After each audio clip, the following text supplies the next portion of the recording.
Baik, bismillahirrahmanirrahim. Assalamualaikum warahmatullahi wabarakatuh. Alhamdulillahirabbil alamin, wassalatu wassalamu ala asrofil anbiya'i wal mursalin wa ala alihi wa sahbihi wa man da'a bi da'watihi wa iltazama bi tariqatihi wa tarasama khutah jalal aqidatan islamiyatan asasan fikratihi wa ahkama syar'iyyatan miqyasan amalihi wa masdarani ahkamih. Asyhadu an la ilaha illallah, asyhadu anna Muhammadan abduhu wa rasuluhu la nabiyya ba'da. Wa qala Allah ta'ala fil kitabihil karim, a'udzu billahi minasyaitonir rajim. Bismillahirrahmanirrahim. Wa ma yabtaghi ghairal islami dinan fala yuqbala minhu wa huwa fil akhirati minal khasirin. Alhamdulillah, puji dan syukur senantiasa kita panjatkan kepada Allah Subhanahu wa taala, Al-Alimul Hakim, yang Maha Tahu dan yang Maha Bijaksana, yang Maha Menghakimi. Dan Allah adalah tempat kembali kita satu-satunya, sehingga tidak pantas bagi kita untuk menserikatkan Allah dengan apapun juga di dalam dunia ini, serta apapun yang telah Dia ciptakan. Dan mudah-mudahan ketika kita mencoba untuk memurnikan ibadah-ibadah kita kepada Allah, kita mendapatkan balasan-balasan daripada Allah yang sepadan, yaitu adalah ridho Allah dan surganya. Salat dan salam semoga senantiasa tercurah dan terlimpahkan kepada baginda Nabi besar Muhammad sallallahu alaihi wasallam, manusia mulia yang insyaallah senantiasa kita tiru akhlaknya, senantiasa kita taati hukum-hukumnya, dan mudah-mudahan dengan itu kita berhak mendapatkan syafaat daripada beliau dan mendapatkan tempat sesuai yang dijanjikan oleh beliau, yaitu surganya Allah dengan kenikmatan-kenikmatan yang ada di dalamnya. Alhamdulillah, ikhwani fillah, insyaallah dirahmati Allah. Jadi kita sudah sampai pada bahasan bagaimana Islam di antara agama dan ideologi di dunia. Kalau teman-teman masih ingat, kita sudah membahas tentang ideologi, yaitu dalam bahasa Arab disebut dengan mabda. Mabda itu adalah didefinisikan sebagai akidah akliyah yang memancarkan nizam atau sistem kehidupan. Jadi akidah akliyah yang basiku anha nizamun, yaitu adalah bagaimana ketika satu pemikiran mendasar itu bisa menginspirasi, bisa memberikan efek, bisa memberikan pengaruh terhadap kehidupan manusia. Ini adalah yang dinamakan dengan akidah. Dan kalau kita berbicara tentang akidah, maka ada akidah ruhiyah, ada akidah spiritual. Akidah ruhiyah, ada akidah siyasiyah atau akidah spiritual, dan akidah politik. Apa ini maksud dengan akidah ruhiyah? Yaitu adalah sebuah akidah, sebuah dasar pemikiran yang mengatur tata cara yang bersifat akhirat, peribadahan. Adapun kalau akidah siyasiyah, itu adalah sebuah pemikiran mendasar yang mengatur tata cara untuk hidup di dunia. Jadi bedanya cuma dunia dan akhirat saja. Kalau ideologi itu cuma mengatur dunia, maka kita kelompokkan dia di dalam akidah siyasiyah. Kalau dia mengatur akhirat saja, maka akidah ruhiyah. Tapi kalau keduanya, dia berarti akidah ruhiyah wa siyasiyah, yaitu adalah akidah yang mengatur urusan akidah ruhiyah dan mengatur akidah siyasiyah, yaitu adalah keduanya di dalam Islam, dunia dan akhirat. Itulah Islam satu-satunya. Nah, kalau kita lihat daripada potensi akidah itu atau potensi ideologi itu, maka sebenarnya kalau kita lihat ideologi yang mengatur urusan dunia, itu berarti cuma 3 saja, dan tidak akan keluar daripada 3 itu. Yaitu yang pertama adalah kapitalisme, yang kedua adalah sosialisme, dan yang ketiga tentu saja yang paling unggul adalah Islam. Lah kenapa? Karena manusia hidup di dunia itu punya banyak permasalahan. Tidak hanya permasalahan-permasalahan ubudiyah, tapi lebih banyak permasalahan-permasalahan bersifat muamalah atau permasalahan-permasalahan duniawi. Nah, permasalahan-permasalahan duniawi ini bagaimana cara menyelesaikannya? Cara menyelesaikannya harus dengan sudut pandang tertentu. Nah, inilah yang dinamakan dengan ideologi. Yaitu ada kapitalis, ada yang namanya sosialis, dan juga ada yang namanya Islam tadi. Nah, kita sudah bahas tentang ideologi-ideologi itu, dan kita akan melihat pada satu subbab Islam di antara agama dan ideologi di dunia. Jadi kita masih dalam kajian kitab kita Islam Rahmatan lil Alamin. Ini adalah buku yang kita pakai untuk pengkajian di Yuk Ngaji, dan kita sampai pada halaman ke-24. 24 Islam di antara agama dan ideologi di dunia. Dalam salah satu hadis Rasulullah Shallallahu Alaihi Wasallam bersabda, Islam itu tinggi dan tidak ada sesuatu pun yang lebih tinggi darinya. Al-Islamu ya'lu wala yu'la alaih. Ini seringkali kita dengar. Al-Islamu ya'lu. Islam itu tinggi dan tidak ada yang lebih tinggi daripada Islam. Artinya memang kata-kata Rasulullah Shallallahu Alaihi Wasallam ini langsung mewujud pada kenyataannya bahwa Islam itu adalah yang paling tinggi dilihat dari segi apapun. Dalam urusan peribadahan manusia pada Tuhannya, Islam mengaturnya dengan sangat detail sekali. Menarik ketika salah seorang mu'alaf, itu ada yang pernah ditanya, kenapa sih kamu masuk Islam? Jawabannya sederhana. Ini orang yang dari luar Islam melihat kepada Islam. Apa yang dia temukan? Dia bilang gini, saya melihat aturan Islam itu sangat lengkap sekali. Mulai dari masuk WC itu ada aturan, mulai dari berpakaian ada aturan, lalu kemudian sholatnya diatur betul, bagaimana takbiratul ihram, bagaimana rukunnya, bagaimana syaratnya, bagaimana kemudian kewajiban-kewajibannya, tartibnya dan sebagainya. Nah, lalu dia berpikir begini, kalau seandainya agama Islam itu adalah aturan yang sangat lengkap, mustahil orang yang buat main-main. Bukan orang yang buat mustahil yang buat main-main. Artinya, kalau seandainya aturan selengkap ini, mustahil yang buat itu yang nggak serius. Pasti yang buat ini serius dibandingkan dengan yang lain.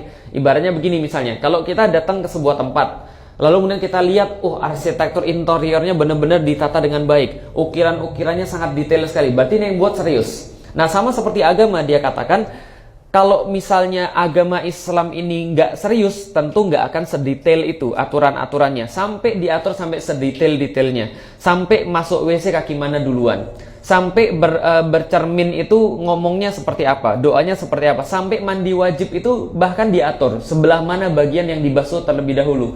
Bahkan mohon maaf, di kamar pun ketika suami istri sudah menjadi suami istri itu, maka diatur bagaimana kemudian caranya. Padahal itu urusannya sudah urusan semua orang tahu lah, ibaratnya begitu. Nah, tapi Islam mengaturnya. Maka tidak salah ketika Rasulullah Shallallahu Alaihi Wasallam itu bersabda, Al-Islamu ya'lu wa la yu'la alaih. Sabda Rasul ini menerangkan pada kita bahwa Islam adalah din. Kembali lagi, kalau kita membahas tentang din, berarti kita membahas tentang ideologi. Beda seperti kita membahas tentang millah. Millah itu cara hidup. Cara hidup itu perbagian, bukan secara holistik. Nah, kalau kita bicara secara holistik, maka itu kita pakai kata-kata din. Inad dina indallahil Islam. Maka agama-agama yang lain itu tidak disebut dengan din. Hanya Islam yang Allah sebut di dalam Al-Quran sebagai din. Berarti inad dina indallahil Islam, yaitu adalah bahwa Islam adalah din yang utuh dan sempurna. Ia tinggi dan tidak ada satupun agama ataupun ideologi yang sanggup melampaui Islam. Hal ini bukan sekadar klaim atau omong kosong belaka. Karena kalau sekadar klaim ya semuanya orang bisa, tapi kita bisa buktikan dengan berbagai cara. Jadi gini teman-teman sekalian, ini adalah perkara logika namanya. Perkara logika ini adalah segala sesuatu klaim itu harus ada bukti yang mengikutinya. Kalau tidak ada bukti, maka tidak perlu dipercaya. Semua bisa mengklaim. Maka ketika antum diskusi sama siapapun, ya sampaikan kalau cuma mengklaim semua orang bisa. Tapi yang tidak bisa dilakukan oleh semua orang adalah memberikan bukti, fakta, data bahwa klaimnya ini benar. Contoh misalnya, saya ganteng, itu klaim. Jelas ya? Tapi kemudian kalau misalnya perlu bukti, Ustaz, buktikan kalau antum adalah orang yang ganteng. Buktinya saya sudah nikah, antum belum. Nah, misalnya begitu. Itu salah satu buktinya. Berarti saya ganteng dan terbukti, antum ganteng mungkin belum terbukti gitu kan ya. Nah, ini adalah maksudnya klaim itu memerlukan bukti. Sama seperti agama-agama yang ada di dunia. Kristen, Buddha, Hindu, Konghucu yang baru-baru ini diakui. Dan seluruh agama selain Islam, itu hanya mengatur aspek ritual. Hanya mengatur aspek akhirat, hanya mengatur aspek spiritual, dan menjauhkan diri dari aspek politik. Maka agama manapun, itu mereka tidak akan ikut campur dalam urusan politik. Itu kan ya. Lah kenapa? Karena mereka bukan nggak mau. Karena memang nggak bisa. Karena tidak ada aturan yang mengatur untuk itu. Contoh misalnya, ketika dulu di Eropa, itu agamanya agama Katolik yang dipakai sebagai agama negara, maka tidak ada campur tangan antara agamawan dengan politik, kecuali untuk memberikan legitimasi pada mereka. Jadi tidak ada contoh misalnya, mohon maaf Pak Pendeta, di dalam Bible bagaimana Bible mengatur sistem penggajian daripada para buruh. Nah, itu nggak ada. Bagaimana kemudian Bible mengatur sistem ekonomi, sistem mata uang, dan sistem kemudian perdagangan di dalam kitab suci, Alkitab? Nggak ada, karena memang nggak ada. Bagaimana kemudian Alkitab mengatur pembagian kekuasaan? Itu nggak ada. Nah, karena itulah yang menjadi keterlibatan mereka hanya simbol Holy Roman Emperor misalnya. Misalnya apalagi pemimpin tertinggi yaitu adalah paus misalnya. Tapi tidak ada pengaruh bagi politik, tidak ada pengaruh bagi negara. Kenapa? Karena memang tidak punya aturan. Sebegitu juga dengan agama-agama yang lain. Karena itulah agama-agama yang lain itu hanya mengajarkan bagaimana cara menyembah Tuhan. Kalau orang-orang Nasrani ditanya, bagaimana beribadah kepada Tuhannya? Mereka punya jawaban. Oh, ada sakramen Ekaristi, ada sakramen pengampunan dosa, ada sakramen Krisma, ada sakramen misalnya pengurapan ketika sudah mau meninggal, ada sakramen dan sebagainya. Nah, itu ada aturan-aturannya. Orang Buddha juga ketika ditanya, bagaimana kamu beribadah? Oh ya, ada ini cara kami beribadah pada Sang Yang Widi misalnya dan sebagainya. Hindu pun juga sama. Nah, kalau itu aturannya ada mereka. Tapi kalau agama-agama itu mereka tidak mengatur pemerintahan dan ekonomi. Begitu juga dengan sebaliknya. Kalau misalnya agama itu cuma mengatur urusan akhirat, mengatur urusan spiritual, mengatur urusan ubudiyah, ritual. Sebaliknya, ideologi-ideologi dalam tanda kutip yang sudah kita bahas tadi, kapitalisme dan sosialisme, mereka cuma mengatur pemecahan terhadap manusia, tapi tidak mengatur bagaimana cara beribadah. Coba tanya orang kapitalis, bagaimana cara beribadah? Terserah, yang penting gue dapat duit. Nah, ditanya pada orang sosialis, bagaimana cara kamu beribadah? Orang sosialis bilang, kami nggak perlu beribadah. Nah, kenapa? Kami nggak ngakui ada Tuhan kok, semuanya adalah materi. Nanti kita akan bahas. Nah, sebaliknya, kapitalisme dan komunisme hanya mengajarkan bagaimana mengatur pemerintahan dan ekonomi. Berikut juga sosial dan militer, tapi tidak mengajarkan bagaimana caranya menyembah Tuhan. Jadi kalau antum baca bukunya Adam Smith, itu judulnya adalah Wealth of Nation, gitu kan ya. Wealth of Nation itu kitabnya tebel, dan pembahasan pertama Wealth of Nation itu adalah bagaimana caranya mengatur buruh. Jadi bagaimana caranya mengatur pekerja agar bisa produktif, supaya wealth of nation itu bisa kemudian dikelola. Kesejahteraan daripada negeri itu bisa dikelola. Jadi dia tuh menulis satu esai sebenarnya, bagaimana cara membangkitkan suatu negeri dengan mengatur perekonomian, mengatur kemudian masyarakatnya, cara pandang dasarnya seperti apa. Nah, itu bukunya tebal sekali dan itu sangat detail sekali. Bagaimana mengatur buruh, bagaimana kemudian pembedaan buruh satu sama lain, bagaimana kemudian mengatur modal, bagaimana melihat negara ini seperti apa, mengaturnya seperti apa. Nah, itu diterbitkan pada 1776 dan buku itu mempengaruhi dunia dan kemudian dianggap sebagai buku ekonomi modern pertama dunia. Nah, ketika melihat buku ini, maka Karl Marx mengkritik, loh ini nggak benar, ini cuma membuat kaya yang sudah kaya saja, sementara yang miskin mati. Seperti kami ini mati banyak. Lah kenapa? Karena nggak adil. Maka dia buat tesis untuk melawan tulisannya Adam Smith. Kira-kira hampir 100 tahun berikutnya baru terbit bukunya Das Kapital itu, gitu kan ya. Jadi yang namanya The Capital. Bagaimana sebenarnya harusnya manusia mengatur sumber daya alam, bagaimana manusia harusnya mengatur perburuhan. Dia kritik semuanya, poin-poinnya dikritik, harusnya begini, ini harusnya begini, begini. Nah, itu kemudian semuanya punya. Tapi kalau ditanya pada mereka, bagaimana pandangan mereka tentang Tuhan, mereka bilang urusan masing-masing. Bagaimana cara beribadah, itu bukan urusan saya. Kenapa? Saya ngurus cuma sesuatu yang terlihat, bagaimana membangkitkan negara, bagaimana membuat negara ini menjadi sejahtera. Itu kemudian mereka. Lah kenapa? Karena mereka tidak pernah kenal agama Islam.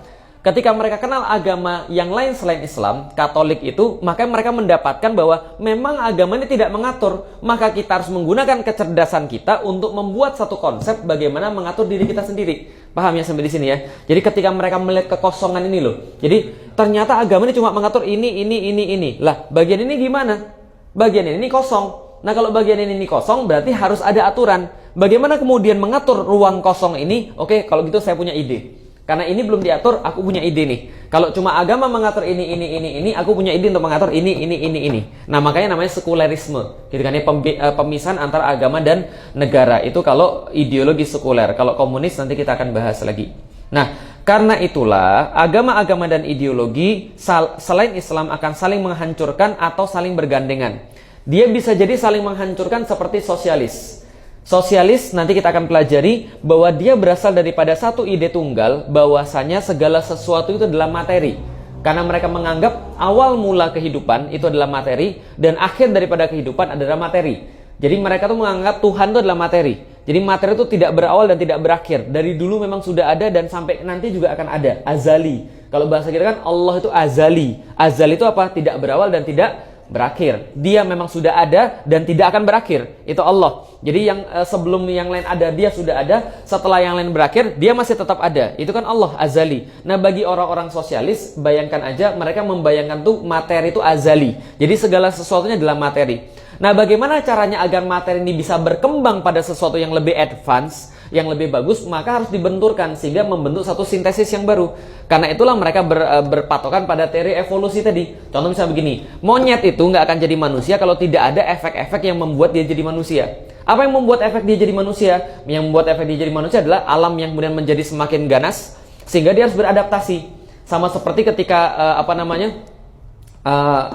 Lamarck gitu kan ya, itu membuat satu teori kenapa sih jerapah tuh ada yang kenapa sih jerapah tuh lehernya panjang semua. Nah, dia membuat teori karena zaman dulu itu jerapah itu ada yang lehernya pendek, ada yang lehernya panjang. Nah, ketika yang pendek makan daun, ketika yang panjang juga makan daun, lama-lama pohon pendek daunnya habis. Sehingga yang pendek lehernya mati gara-gara nggak bisa lehernya sampai ke tempat yang panjang. Berarti ada satu kondisi di mana itu membuat evolusi. Paham nggak antum kira-kira? Jadi baca beginilah. Orang sosialis memandang satu materi itu akan berkembang ketika dia itu dibuat susah. Ketika dia itu bergesekan dengan satu sama lain. Antum hidup sendiri, mungkin hidup antum biasa-biasa saja. Tapi begitu antum dapat saingan, antum akan semakin berusaha lagi. Nah, itu menurut mereka. Jadi artinya adalah yang namanya manusia itu materi. Segala macam materi. Alat produksi materi. Maka ketika kita mau mengembangkan materi, harus ada kemudian benturan sehingga dia membentuk satu sintesis yang baru. Jadi setiap tesis harus ada antitesis supaya nanti muncul sintesis yang baru. Itu menurut sosialisme. Nah, menurut dia, ketika ada tesis dan antitesis sehingga membentuk satu sintesis yang baru, evolusi materi itu, dialektika materi itu, maka kalau ada agama, ini menghambat. Kenapa menghambat? Karena agama ini buat manusia malas, kata mereka. Lihat aja orang-orang Eropa, kata mereka. Ketika mereka mau berusaha, lalu kemudian dikasih doktrin agama. Sudah, nggak usah terlalu berusaha. Nanti kamu tuh nanti jadi orang yang serakah. Kamu tuh diciptakan begini karena memang Tuhan tuh ya maunya kamu begini. Tuhannya tuh nggak mau kamu terlalu kaya. Kalau nanti kamu kaya, nanti kamu maksiat. Udahlah, beriman saja pada Tuhan. Ini takdirmu sudah memang seperti ini. Tapi saya selalu dirampas kekayaan saya oleh orang-orang yang lebih hebat. Nggak apa-apa, biarin saja. Nanti dibalasnya nanti di akhirat dia. Nah, itu kemudian terjadi. Maka orang-orang sosialis bilang, selama ada agama, manusia malas. Makanya Karl Marx mengatakan, agama itu adalah opium of the people. Agama itu candu bagi masyarakat, yang buat mereka tenang, yang buat mereka kemudian gak bergejolak, yang buat mereka damai, tapi mereka dibunuh pelan-pelan. Itu katanya Karl Marx, sehingga masyarakat tidak kritis dengan keadaan yang ada. Iya, betul, kalau agamanya bukan Islam. Tapi kalau agamanya Islam, nggak begitu. Bisa difahami ya? Nah, maka orang-orang kapitalis dulu, kenapa mereka tetap mempertahankan agama? Karena efek tadi. Biarin saja, nggak apa-apa. Agama nanti bisa menjadi moral masyarakat. Minimal masyarakat tidak akan bantah yang lebih tua. Minimal masyarakat akan hormat pada bapak ibunya. Minimal masyarakat akan hormat pada kemudian orang yang jujur dan sebagainya. Nggak apa-apa, biarin saja moralnya. Asal jangan dia ngatur negara. Karena kalau dia ngatur negara, kejadiannya kayak kemarin ketika Romawi berkuasa, agama dijadikan sebagai dasar di dalam negara, maka agama bikin kacau karena doktrinnya. Itu kata kapitalis. Nanti selengkapnya akan kita bahas ya. Misalnya agama Kristen, dia tidak mengajarkan bagaimana mengatur pemerintahan, maka ia memerlukan ideologi kapitalisme yang darinya terpancar demokrasi untuk mengatur pemerintahannya. Di sini, kapitalisme dan Kristen akan saling bergandengan. Apa yang terlihat pada ideologi sosialisme agak beda. Dia menolak agama sama sekali, walaupun dia tidak bisa menghilangkan kecenderungan manusia untuk memuja sesuatu. Tapi saat ada yang bilang bahwa orang-orang komunis itu juga bisa beragama, ya berarti itu komunis bukan garis lurus, paham tentu sekalian. Itu berarti bid'ah. Lah kenapa? Bertentangan satu sama lain. Bagaimana mungkin antum meyakini bahwa hari akhir itu ada, sementara antum meyakini komunisme? Nggak mungkin. Nah, kenapa? Kalau antum meyakini hari akhir itu ada, nanti antum akan berpikir begini, kalau hari akhir ada, berarti Allah nanti akan ada di hari akhir. Kalau ada Allah di hari akhir, Allah pasti akan nanya saya. Ya jangankan Allah, orang saya bos saja nanya karyawannya kok. Gitu nih, apalagi Allah pasti nanya saya. Lah berarti kalau Allah nanya saya, berarti saya harus mempertanggungjawabkan semua perbuatan saya kepada Allah. Berarti harus pakai aturan Allah. Bagaimana mungkin kemudian orang bisa menyembah Allah di saat yang sama, lalu kemudian menjadi seorang sosialis dan komunis di saat yang sama? Nggak mungkin. Kecuali salah satu dibohongin. Kecuali salah satu cuma menjadi topeng saja. Nah, tapi secara kemudian murni, tidak mungkin seseorang itu ketika dia mendapatkan Islam yang murni menjadi kapitalis sekaligus sosialis di saat yang sama. Juga tidak mungkin seorang sosialis dia menjadi seorang agamis atau menjadi seorang Islamis di saat yang sama. Itu tidak mungkin. Lah kenapa? Karena ideologi itu jelas, gitu kan? Ideologi itu mewarnai. Anda tidak bisa kemudian ngelihat dua arah dalam satu waktu, kecuali Anda juling gitu ya. Nah, itu baru bisa. Dan itu pun penyakit. Nah, maka ini bisa kemudian kita bisa melihat ideologi sosialis agak berbeda. Ia menolak agama sama sekali, walaupun tidak bisa menghilangkan kecenderungan manusia untuk memuja sesuatu. Akhirnya pemujaan terhadap sesuatu itu dialihkan kepada siapa? Dialihkan kepada manusia lagi. Dialihkan kepada patung, dialihkan kepada materi dan sebagainya. Maka antum lihat, seandainya misalnya contoh antum pergi ke Cina misalnya, itu mereka memang tidak meyakini adanya Tuhan, tapi akhirnya bikin patung-patung gede gitu kan ya, patung-patung misalnya yang mereka lihat lalu mereka bangga dengannya, ya seperti itu kira-kira, foto-foto dipajang gitu ya kira-kira ya. Nah, jelaslah bahwa Islam sangat berbeda dengan seluruh agama dan ideologi di dunia. Islam diturunkan Allah dalam keadaan utuh dan lengkap. Islam mengajarkan bagaimana caranya menyembah Tuhan dalam hukum-hukum ibadah seperti salat, puasa, haji, zakat, dan sebagainya. Selain itu, Islam juga mengajarkan bagaimana mengatur pemerintahan dan ekonomi. Islam juga memiliki sistem militer dan sistem pendidikan yang khas. Semuanya digali dari Al-Quran dan Sunnah. Islam telah utuh dan lengkap sebagaimana Quran difirmankan di dalam surat Al-Ma'idah ayat ketiga, "Hari ini telah aku sempurnakan untukmu agamamu dan telah aku cukupkan untukmu nikmat dariku serta aku ridhoi Islam sebagai agama bagimu. Al-yauma akmaltu lakum dinakum wa atmamtu alaikum ni'mati wa raditu lakumul islama dina." Berarti ada tiga. Yang pertama adalah al-yauma akmal. Sudah akmal Islam itu. Akmal itu apa? Kalau kamil itu sempurna, akmal itu artinya adalah paling sempurna.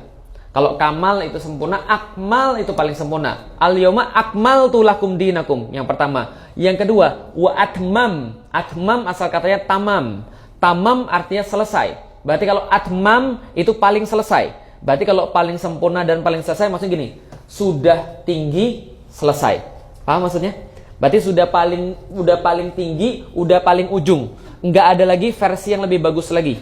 Sudah full version gitu kan ya. Bukan lagi beta lagi. Kalau misalnya dia belum atmam, berarti dia masih percobaan. Tapi kalau kemudian sudah atmam, sudah kemudian atmam berarti sudah selesai secara total gitu ya.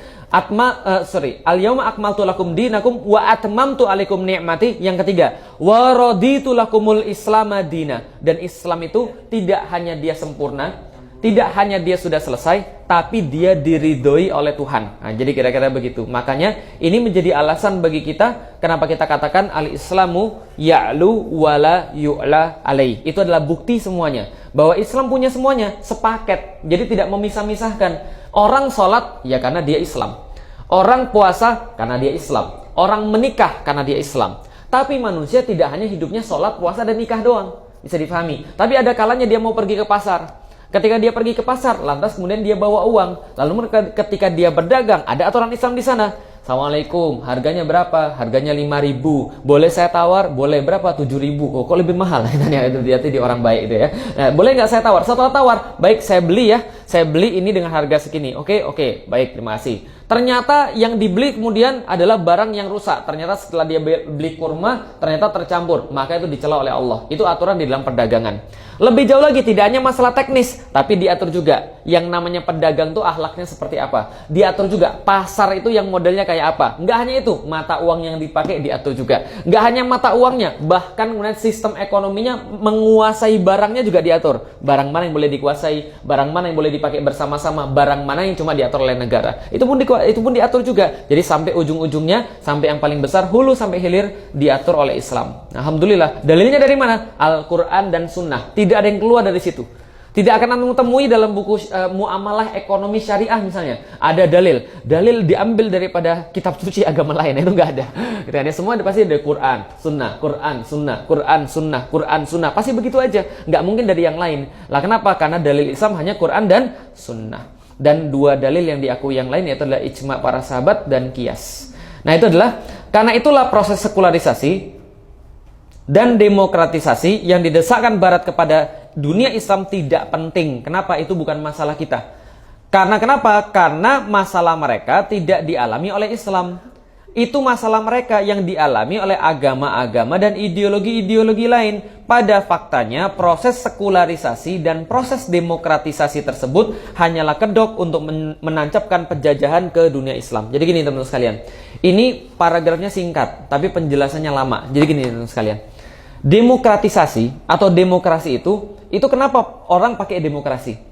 Apakah dari semenjak terciptanya dunia ini orang pakai demokrasi? Pertanyaannya, demokrasi itu sudah ada dari awal dunia? Kira-kira awal dunia ada demokrasi atau tidak? Enggak, adanya apa? Oke, pertama demokrasi itu apa? Kalau antum jawab demokrasi pemilu, awas ya. Karena saya sudah jelasin berkali-kali, demokrasi bukan pemilu. Pemilu itu adalah salah satu cara untuk memilih pemimpin. Jelas ya, atau memilih sesuatu, itu pemilu, gitu kan ya. Tapi demokrasi itu bukan pemilu. Demokrasi apa? Demokrasi berdasarkan daripada bahasa Latin, yaitu adalah, oh udah pinter ya antum ya, karena belajar di sekolah begitu. Demos dan kratein. Demos artinya ayo loh. Kayaknya ini sekolah malah kids zaman now. Demos artinya rakyat. Kratos yang sering main game tahu. Kratos artinya kekuatan. Kekuasaan, kratos, kekuasaan. Berarti demos kratos adalah kekuasaan atau kekuatan itu di tangan rakyat. Artinya rakyat boleh menentukan segala sesuatu. Artinya apa? Ingat baik-baik, demokrasi adalah cara masyarakat untuk menentukan yang mana yang benar dan yang mana yang salah. Karena kekuatan diberikan pada rakyat. Maka siapa yang berhak menentukan benar dan salah? Paham sampai di sini? Itu demokrasi. Itu awalnya ide demokrasi. Jelas ya? Jadi bukan pemimpin yang menentukan benar dan salah, tapi rakyat yang menentukan benar dan salah. Kenapa muncul ide demokrasi? Karena ini adalah antitesis daripada kekuasaan absolut. Kekuasaan absolut daripada raja itu mengatakan adeo rex arege lex. Gereja mengajarkan pada manusia, sesungguhnya yang namanya raja ini adalah wakil Tuhan di dunia. Maka kalau Anda taat raja, berarti Anda taat Tuhan. Karena kata-kata raja adalah firman Tuhan. Jelas sampai di sini? Adeo rex arege lex. Deo, Tuhan yang memilih raja, raja kemudian yang menentukan hukum. Gitu kan ya? Berarti hukum daripada raja adalah hukum Tuhan. Jelas ya? Contoh misalnya, aku nggak senang sama dia, bunuh. Lah kenapa? Karena firman raja adalah kata-kata raja adalah firman Tuhan, tidak ada salahnya. Apapun yang dia ngomong itu benar. Makanya decree gitu kan ya, adalah kata-kata raja itu adalah decree gitu kan ya, adalah sesuatu yang harus dilaksanakan karena hukum. Nggak boleh dia mempertanyakan. Istrimu cantik bro, untuk saya ya. Harus dilaksanakan. Nggak boleh nanya dan nggak boleh protes. Karena kata-kata saya adalah hukum dan semua orang menerima itu. Kenapa kemudian kita harus taati dia? Karena dia raja kita bro. Raja itu harus ditaati. Kenapa harus ditaati? Jangan nanya begitu. Nah itu adalah orang-orang zaman dulu. Pokoknya raja itu pemimpin, my king gitu. Pokoknya saya akan korbankan segala-galanya karena dia raja. Udah nggak boleh tanya lagi yang lain. Lah kenapa dia raja? Ya, karena bapaknya raja. Gitu kan ya. Lah kenapa bapaknya raja? Karena bapaknya lagi raja. Loh kenapa bapaknya adalah raja? Karena dia dulu berjasa dalam pertempuran ini dan begini, herois dan sebagainya. Ini raja, jelas ya. Berarti yang menentukan hukum satu orang. Siapa namanya? Raja. Nah, maka ketika yang menentukan hukum raja ada perubahan besar, makanya terkenal dengan namanya konferensi meja bundar itu. Tahu kenapa dari mana konferensi meja bundar? Ketika Arthur jadi raja, ceritanya Inggris, itu ketika dia sudah jadi raja, dia mengumpulkan seluruh kemudian pembantu-pembantunya dalam satu meja bundar. Nah, mereka berdiskusi, musyawarah. Wah, jadi kira-kira gitulah. Jadi musyawarah di situ untuk menentukan sesuatu. Itu praktek aneh pada zaman itu. Lah kenapa? Karena pada zaman itu harusnya yang berkuasa adalah raja yang menentukan, lalu dilaksanakan. Aneh, raja kok bermusyawarah. Jadi kira-kira begitulah. Nah, ketika raja-raja ini sudah kelewat zolim, ketika raja-raja ini sudah kelewat batas, melakukan kezoliman yang tidak bisa dibayangkan oleh manusia, maka muncullah generasi-generasi di situ yang menentang kerajaan karena mereka para ilmuwan. Mereka bilang gini, siapa yang ngasih hak raja untuk kemudian menentukan hukum? Lah kita kan sama-sama manusia, dia makan nasi, kita makan nasi. Dia kemudian pergi ke belakang, kita juga pergi ke belakang. Dia bisa stres, kita bisa stres. Kita banyak, dia dikit. Kenapa dia yang berkuasa? Maka dari situ ada yang namanya Renaissance. Ketika terjadi Renaissance, maka kekosongan keputusan ini terjadi. Selama ini benar dan salah ditentukan oleh raja. Sekarang bagaimana ceritanya? Kalau raja sudah tidak boleh lagi menentukan benar dan salah, lantas siapa yang menentukan benar dan salah? Maka diajukanlah konsep demokrasi, bahwa kekuatan itu ada di tangan rakyat. Mari kita berkumpul, kita tentukan yang mana benar dan salah, dan kita lantik pemerintah untuk melaksanakan benar dan salah yang sudah kita tetapkan. Paham sampai di sini? Ya, mulai muncul ada eksekutif, legislatif, yudikatif. Eksekutif itu apa? Yang melaksanakan yang dibuat oleh legislatif. Legislatif menentukan benar dan salah. Eksekutif melaksanakannya. Yudikatif adalah kemudian badan yang dikendalikan eksekutif untuk menegakkan hukum itu di tengah-tengah masyarakat. Karena inti daripada tegaknya satu negara adalah tegaknya hukum. Maka demokrasi ini adalah proses untuk menegakkan negara. Yang itu terjadi, masalahnya muncul ketika gereja sudah tumbang. Paham? Jelas ya? Itu masalah siapa? Itu masalah siapa? Masalah mereka atau masalah kita? Masalah mereka, bukan masalah kita. Nah, artinya adalah apa? Kita nggak punya masalah karena halal dan haram di dalam Islam itu sudah tahu kita. Ada seorang sahabat nanya pada Rasulullah, ya Rasulullah, saya minta tambang garamnya ya. Oh, silakan diambil saja. Tiba-tiba setelah dikasih, dilaporkan pada Rasulullah, ya Rasulullah, ini tambang garam yang engkau kasih ini ya Rasul adalah tambang garam yang mengalir seperti air. Banyak sekali ya Rasulullah untuk dikuasai satu orang. Rasul bilang, panggil orang tadi, nggak jadi. Paham ya? Nah, itu Rasul menentukan yang benar dan salah. Nggak ada yang lain, nggak ada kekuasaan di tangan rakyat. Rasul cuma satu, kita banyak, kita menentukan. Oh, itu demokrasi namanya, paham ya? Tapi di dalam Islam tidak ada. Syuro itu hanya dalam perkara-perkara yang Rasul bolehkan untuk syuro. Contoh misalnya, oke para sahabat, kita rapat yuk. Apa rapatnya? Kita menyongsong musuh ini di dalam kota atau di luar kota. Kita perangi mereka dari balik tembok atau di depan tembok. Kita mau nyongsong mereka atau kita perang dari balik tembok. Sahabat bilang, ya Rasul dari balik tembok ya Rasul. Ya Rasul, kita songsong aja mereka ya Rasul. Nah, itu dirapatkan. Tapi tidak pernah dirapatkan kita perang atau tidak. Karena hukumnya sudah jelas. Jelas ya maksudnya, halal haramnya sudah ada di tangan Rasulullah. Tanya lagi sama Rasulullah, ya Rasulullah kalau sholat begini boleh atau tidak? Ya itu ditanya sama Rasulullah. Ya Rasulullah kalau saya batal puasa ya Rasulullah, saya bersetubuh dengan istri saya ya Rasul. Dan ketika itu bulan Ramadan ya Rasul, gimana caranya ya Rasul ya? Ya sudah kalau gitu kamu melakukan begini.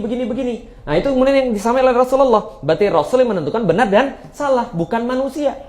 Bisa difahami sampai di sini? Nah, sedangkan pemerintahan eksekutifnya itu hanya untuk melaksanakan, memastikan bahwa yang diputuskan Allah dan Rasul itu dilaksanakan. Jelas ya sampai di sini ya? Nah, berarti demokrasi bukan urusan kita. Demokrasi itu bukan salah kita, bukan pengalaman buruk kita. Nah, itu adalah hasil daripada pengalaman buruk orang-orang barat tentang gereja dan kerajaan sehingga mereka membuat proses demokrasi, gitu kan ya. Sehingga itu adalah proses demokrasi dan sekularisasi yang dipaksakan oleh barat. Kalau sekuler itu gimana? Ya tadi sudah saya cerita. Ketika agama mengendalikan barat, mereka merasa tertekan, mereka merasa didominasi oleh agama, mereka merasa agama ini jadi sebuah cara untuk menekan dan mengeksploitasi masyarakat, maka mereka mencoba, sudah pisahkan saja agama-agama, negara-negara. Agama jangan turut campur. Lah kenapa? Dalam pandangan kami dan dalam pengalaman kami selama ratusan tahun, agama ini bikin masalah.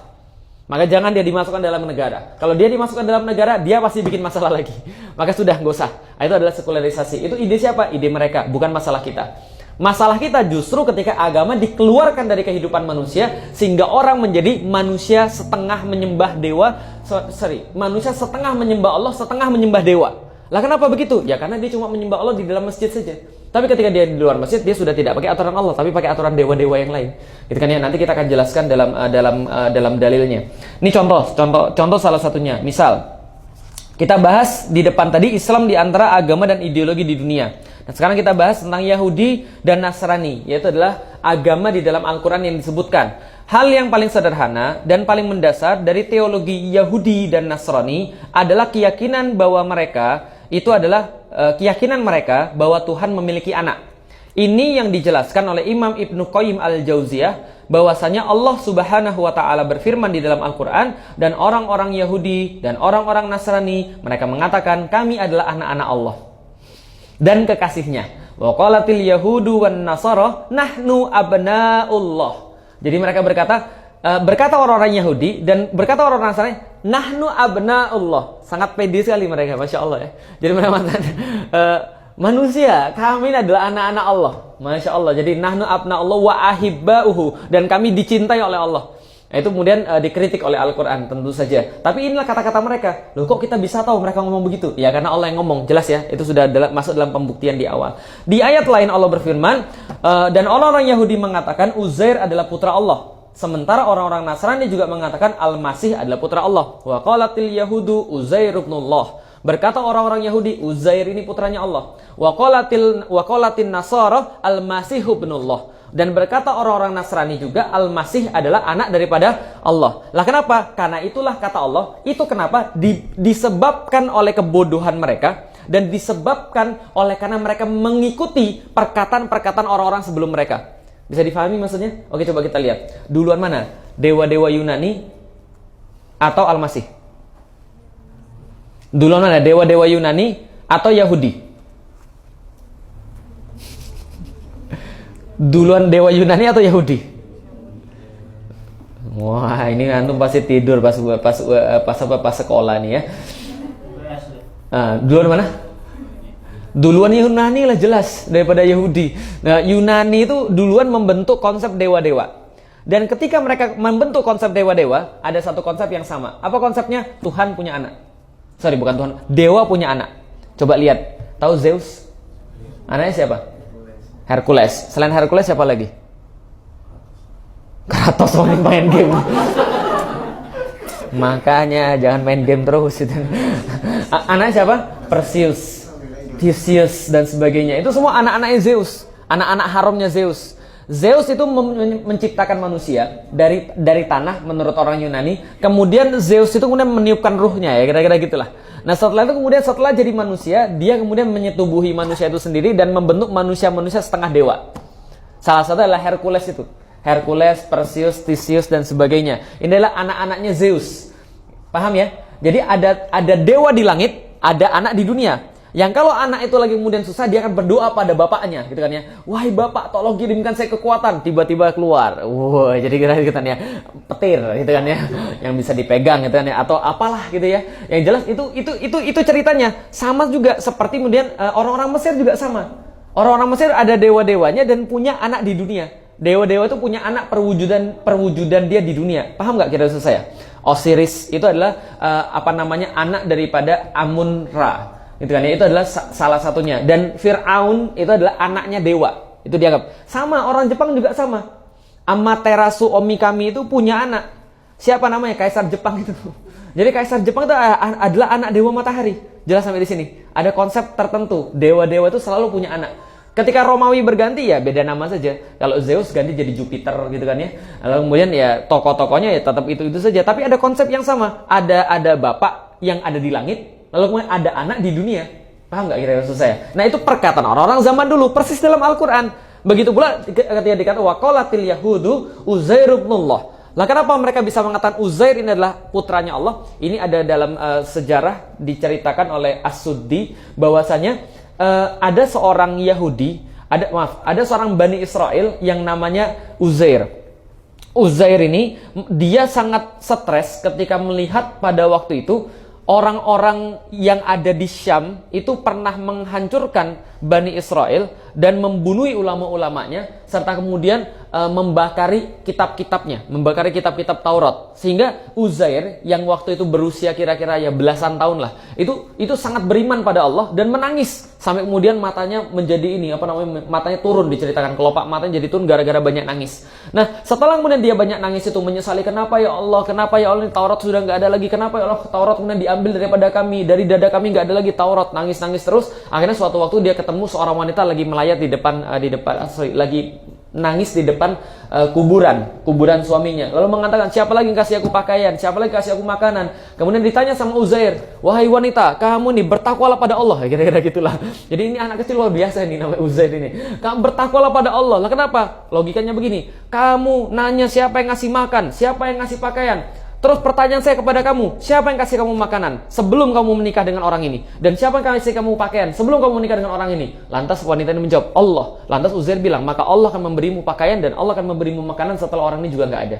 Lalu kemudian wanita itu berkata, wahai Uzair, siapa yang mengajarkan ilmu kepada ulama-ulama dan mengajarkan Taurat kepada ulama-ulama sebelum adanya ulama-ulama pada Bani Israel? Lalu kemudian Uzair mengatakan, Allah, kalau itu kenapa kamu nangis-nangis terus? Berarti Allah akan mengajarkan Taurat dan akan mengajarkan ilmu kepada ulama-ulama setelah hilang juga ini semua. Lalu kemudian Uzair bilang, wah ini berarti jangan-jangan dikirim oleh Allah. Maka kemudian wanita ini menasihati Uzair, nanti besok nanti kamu datang ke sungai ini dan sungai ini, kamu masuk ke dalamnya, nanti kalau ada seorang orang tua, nanti apapun perintah orang tua, taati dia. Nah, ketika dia jalan ketemu dengan orang tua, ternyata betul di situ ada orang tua nunggu di sungai itu, dia mandi di situ, kemudian dia sholat 2 rakaat di situ, kemudian orang tua itu menyendokkan pada dia semacam batu api. Nah, setelah menyendokkan pada dia semacam batu api, dimakan 3 batu api itu, setelah itu dia jadi faham banget tentang Taurat dan faham banget tentang ilmu dari Allah.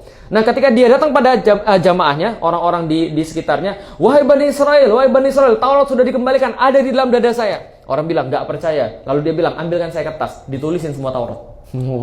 Zaman sekarang, Adi Hidayat. Mungkin Adi Hidayat disembah di zaman dulu. Jadi tulis gitu kan ya. Tulis lengkap. Setelah tulis lengkap, ternyata pas dia sudah nulis itu, diceritakan dalam sejarah itu, ditemukan Taurat di satu gunung yang sudah disimpan lama oleh para ulama, berhasil diselamatkan. Dibuka, persis sama. Lalu kemudian orang mengatakan, ini pasti anak Tuhan. Paham ya maksudnya ya? Itu dari situ ceritanya. Kalau Al-Masih ceritanya apa? Sudah banyak ceritanya. Berarti Uzair ibnullah, Al-Masih ibnullah. Mereka melihat sesuatu yang kira-kira hebat, kira-kira kuat, kira-kira keren, itu langsung dinisbatkan pada anak Allah. Seenaknya saja. Nah, maka ini yang kemudian menjadi dogma yang paling mendasar pada mereka, bahwa Tuhan itu punya anak. Nah, yang menarik adalah ketika Allah menyampaikan di dalam Al-Qur'an, wa qalatil yahudu Uzair ibnullah wa qalatin nasara al-masih ibnullah. Itu di surat At-Taubah 30. Di surat At-Taubah 31-nya, ittakhadhu ahbarahum wa ruhbanahum arbaba min dunillah. Paham maksudnya? Jadi gini ceritanya. Coba lihat. 30 Allah mengkritik keyakinan dogma orang Yahudi. 31-nya Allah mengkritik apa yang terjadi ketika mereka sudah mengambil dogma seperti itu. Ketika mereka sudah mengambil dogma bahwa Tuhan punya anak, dari situ Tuhan punya serikat. Dari situ Tuhan berbagi kekuasaan. Maka dari situlah Allah katakan, ittakhadhu ahbarahum wa ruhbanahum arbaba min dunillah. Mereka itu, orang-orang Yahudi dan Nasrani, mereka menjadikan ahbarahum. Ahbar itu artinya adalah pembesar-pembesar. Orang-orang kuat di antara mereka. Orang-orang terhormat di antara mereka. Wa ruhban. Ruhban itu asal katanya rohib. Rahib tau? Ruhban itu jamaknya daripada rahib. Berarti pemimpin-pemimpin agama mereka. Jadi menjadikan pemimpin-pemimpin adat masyarakat, menjadikan pemimpin-pemimpin agama, menjadikan pembesar-pembesar, rahib-rahib sebagai Tuhan-Tuhan lain selain Allah. Ini kejadiannya dijelaskan oleh Imam Ibnu Katsir dalam tafsirnya tentang surat At-Taubah ayat 31 ini. Ini ayat pernah dibacakan pada Adi bin Hatim. Jadi Adi bin Hatim datang pada Rasulullah Sallallahu Alaihi Wasallam sedang pakai kalung salib dari perak.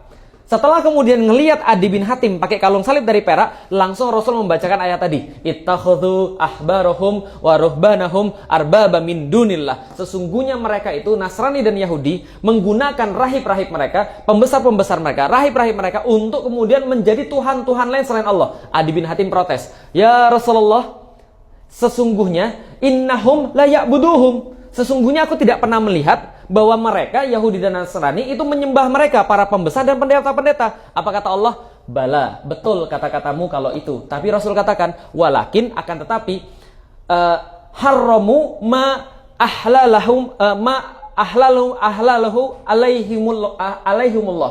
Mereka kemudian mengharamkan apa-apa yang sudah dihalalkan oleh Allah. Lalu kemudian wa ahallu lahum ma haramallah, dan kemudian mereka kemudian menghalalkan apa yang diharamkan Allah. Coba lihat ya, mereka mengharamkan apa yang dihalalkan oleh Allah dan mereka menghalalkan apa yang diharamkan oleh Allah. Maka kata Rasulullah, zalika ibadatuhum iyyahum. Itu yang dimaksud dengan bahwa mereka menyembah rahib-rahib dan menyembah pembesar-pembesar. Paham sampai di sini? Masuk di mana itu? Demokratisasi tadi. Jelas ya? Memang betul Anda tidak menyembah para pembesar. Memang betul Anda tidak menyembah para rahib. Anda tidak langsung sholat di depan dia, tidak. Tapi Anda menggunakan mereka untuk kemudian menghalalkan yang diharamkan oleh Allah. Lalu kemudian mengharamkan yang dihalalkan oleh Allah. Coba lihat sekarang, riba halal atau haram? Riba halal atau haram? Tapi di negeri ini boleh atau tidak? Paham maksudnya? Yang menghalalkan itu siapa? Yang menghalalkan riba siapa? Sistem, negara. Ada orang-orang yang mencap halal. Bisa dipahami. Loh, kalau begitu ini adalah subversif Ustaz. Bukan, ini menyampaikan ayat Quran, menyampaikan hadis. Sebagaimana kata Rasulullah, zalika ibadatuhum iyyahum. Itu yang dimaksud dengan beribadah pada mereka sesuai dengan dalil ittakhadhu ahbarahum wa ruhbanahum arbaba min dunillah. Allah sudah menentukan hukum, Anda kemudian ubah. Allah sudah menentukan ini benar, Anda bilang salah. Allah sudah menentukan ini salah, Anda bilang benar. Itu yang dimaksud dengan arbaba min dunillah. Menurut Imam Ibnu Katsir adalah maksudnya mereka menyaingi Allah dalam menentukan benar dan salah, menyaingi Allah dalam mengatur sesuatu, menyaingi Allah dalam membuat sesuatu. Bisa difahami ya? Nah, bahwa ini yang menarik, At-Taubah 30 dilanjutkan dengan At-Taubah 31 yang kemudian seperti tadi. Konsep seperti ini mungkin saja bisa memberikan ketenangan ketika mengatakan Tuhan itu adalah Allah lalu punya anak. Kayaknya kita menyembah Tuhan berarti kita sudah dibersamai dengan Tuhan di dunia. Nah, itu mungkin saja menenangkan, tapi tidak cukup dengan tenang. Sebuah konsep keimanan selain menenangkan hati juga harus memuaskan akal manusia. Lalu kemudian memiliki naluri untuk mengagungkan sesuatu, dan naluri ini bisa dipuaskan dengan menyembah Tuhan. Tapi hanya saja jika bertumpu hanya dengan hal ini tentu belum cukup, tapi harus kemudian dengan akal. Karena manusia bisa saja terjerumus pada penyembahan yang salah jika hanya bertumpu pada naluri dan ketenangan hati. Gitu jelas ya? Berarti ini adalah sebuah konsep yang setengah benar, tapi setengah lagi bermasalah. Oke, kalau gitu kita selesaikan dalam pembahasan ini, sehingga nanti ternyata kita belum masuk pada kapitalisme dan sosialisme. Mungkin pekan depan atau 2 pekan lagi, karena pekan depan kayaknya saya pergi. Manusia memiliki potensi kemanusiaan terhebat, yakni akal. Dan akal ini mesti dilibatkan untuk menentukan Tuhan mana yang benar untuk disembahnya. Dengan kata lain, Tuhan yang disembah mesti Tuhan yang benar, yang memuaskan akal. Setelah itu barulah akan datang ketenangan yang benar dan lurus. Akal tentunya akan bertanya-tanya, bagaimana mungkin Tuhan beranak pinak? Jika Tuhan beranak pinak, berarti dia memerlukan kepada sesuatu yang lain, dan tentu sifat ini mustahil ada pada Tuhan. Ide Tuhan beranak pinak ini seharusnya menimbulkan anggapan bahwa Tuhan bersifat terbatas dan sama saja seperti manusia biasa. Maka seharusnya akal manusia tidak puas dengan Tuhan seperti ini. Coba lihat kasusnya orang-orang Yunani. Zeus punya anak. Siapa tadi namanya? Hercules, Theseus, Perseus, dan anak-anaknya yang lain. Zeus pernah nggak dilawan sama anak-anaknya? Pernah, di game tadi gitu kan ya. Nah, itu Zeus dilawan sama anaknya. Paham ya kira-kira saya? Ketika anaknya nggak suka sama bapaknya, Tuhan dilawan, bayangin antum. Nah, kenapa? Karena anaknya nggak suka gitu kan ya. Nah, ini berarti menimbulkan satu konsep yang bertentangan. Loh, kalau Tuhan punya anak, berarti dia kemudian perlu untuk melakukan sesuatu sehingga dia punya anak. Berarti kalau gitu berarti bisa jadi dia anak daripada sesuatu lagi. Bisa difahami ya. Nah, berarti ini adalah konsep yang tidak masuk akal, bertentangan. Karena kalau kalau Tuhan disamakan seperti manusia, bahwa dia punya anak, berarti kemudian dia terbatas sama seperti manusia. Nah, ini konsep ini tidak diterima oleh akal. Nah, makanya akal harus dilibatkan sehingga akal bisa puas untuk beriman pada Tuhan yang benar. Beda dengan Islam. Islam menjelaskan kenyataan ini di dalam surat Al-Ikhlas. Qul huwallahu ahad. Katakanlah, dia adalah Tuhan, Allahus Samad. Dia tidak bergantung, tidak memerlukan pada yang lain. Lam yalid walam yulad. Dia tidak beranak dan tidak pula diperanakkan. Walam yakul lahu kufuwan ahad. Dan sama sekali tidak ada satupun yang setara dengan dia, yang sekufu dengan dia, yang sebanding dengan dia, yang bisa berbagi kekuasaan dengan dia. Karena kalau ada yang sama dengan dia, berarti ada 2 Tuhan. Karena itulah dari awal sudah dikatakan, Qul huwallahu ahad, Allah itu satu. Kalau satu sudah selesai, tidak ada lagi yang kedua, tidak ada lagi yang ketiga. Ahad artinya satu yang tidak ada yang kedua dan tidak ada yang ketiga. Wahid itu ke satu yang bisa jadi ada kedua, ada ketiga, ada keempat. Jelas ya? Berarti Allah itu bukan wahid, tapi ahad. Kenapa ahad? Karena tidak ada yang lain. Kalau wahid itu masih memungkinkan ada yang lain, gitu kan ya? Nah, maka Islam mengajarkan bahwa Tuhan sejati adalah Allah Subhanahu wa ta'ala. Dia adalah penguasa alam semesta, tidak beranak pinak. Dia suci dari segala hal yang bersifat lemah dan memerlukan. Karena itulah Yahudi dan Nasrani hanya mengurus masalah ritual dan moral saja, tidak mengurus masalah politik, hingga ia menjadi agama yang tidak lengkap dan memerlukan sistem ideologi lain untuk menyempurnakannya. Jelas sampai di sini bahwa Islam itu tidak perlu dengan ideologi yang lain, tidak perlu dengan agama yang lain, karena sudah akmal, sudah atmam, dan sudah diridhoi. Karena itulah Islam adalah sepaket yang lengkap. Harusnya antum senang dan antum bangga ketika sudah beragama Islam. Nah, kenapa? Antum nggak perlu cari yang lain lagi. Nah, kenapa? Sudah one stop shopping, sudah paling bagus lagi. Antum sudah punya HP yang paling bagus. Kenapa harus pakai HP yang kemarin-kemarin? Yang sudah bad low gitu kan ya, yang sudah kemudian nggak mendukung 4G, yang nggak mendukung 3G, yang belum bisa install WhatsApp dan sebagainya. Lah kalau antum mau berpaling pada yang tadi, berarti ada yang salah dalam kepala antum, paham kira saya? Nah itulah kenapa ketika di dalam Islam tuh kalau ada orang yang sudah dapat Islam keluar, itu berarti ada yang salah dalam kepalanya. Yang ada adalah kalau antum menjelaskan pada orang, kenapa harus beli handphone yang ini? Oh ini terbaru mas. Nah pasti ini terbaru mas, ini paling canggih mas. Ini kalau seandainya ini mas, oh masya Allah mas, ini bisa kirim-kiriman foto mas. Handphone anda belum kan? Nah misalnya begitu. Ini kameranya yang paling bagus mas. Ini kameranya bisa ini loh mas, belum difoto sudah terekam mas, gitu kan. Misalnya, ya kalau ada gitu, begitu kan ya. Nah itu salah satunya. Kalau orang promo kan pasti yang lebih. Masa orang promo yang kurang? Paham ya selesai. Lah ini antum sudah punya Islam yang lebih, mas antum nggak mau promo, gitu maksudnya. Sedangkan ada orang yang lain yang nggak secanggih antum, promonya gencar. Gitu ya, paham maksudnya? Karena apa? Karena marketingnya bagus, pencitraannya bagus, jualannya banyak. Tapi antum sudah punya handphone yang paling bagus, kalau itu adalah perbandingannya handphone ya. Tapi antum nggak mau promosi. Nah, padahal itu sudah paling keren. Nah, itulah kemudian Islam. Insya Allah di pertemuan berikutnya kita bahas tentang kesalahan kapitalisme dan sosialisme sebagai mabda. Jadi kan intinya garis besarnya adalah kita bahas bahwa Islam adalah agama yang beda dengan yang lain.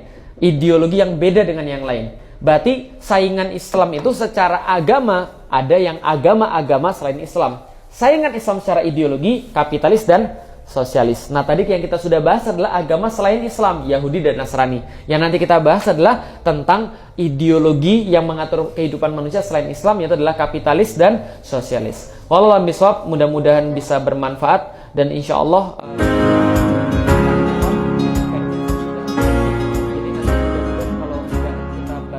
kita ubah ke Kemis aja.